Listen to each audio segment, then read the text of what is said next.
পরশুদিন আমাদের ছাত্র দলের একটা নেতা, উদীয়মান নেতা শাহরিয়ার আলম সাম্যকে কিভাবে হত্যা করেছে, এগুলো চক্রান্তের অংশ। কিন্তু বাহ্যিকভাবে বিচ্ছিন্নভাবে এগুলো দেখার কোনো সুযোগ নাই।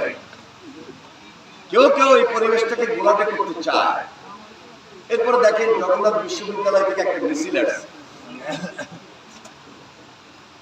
অনেক মিছিলে তো ঢাকা শহর এইভাবে হইতেছে। এদের সঙ্গে বসতে হবে, এদের প্রতিনিধিকে নিয়ে আলোচনা করতে হবে, আলোচনা করে আবার বিদায়ও দিতে হবে। আপনি তো সব দাবি মানতে পারবেন না, এবং একটা সাময়িক সরকার বা অন্তর্বর্তীকালীন সরকার সব দাবি কি এখনই মানতে পারবে? যেখানে 17 বছর লুটপাট হয়েছে, 17 বছর অত্যাচার অনিয়ম হয়েছে, তাহলে একটা নির্বাচিত সরকার আসিও তো সব সমস্যার সমাধান করতে পারবে না। তাহলে এখন অন্তর্বর্তীকালীন সরকার এই অল্প কয়দিনের মধ্যে, এই 7 মাসে, এই 8 মাসে, এই 9 মাসে কি সব দাবি মানতে পারবে?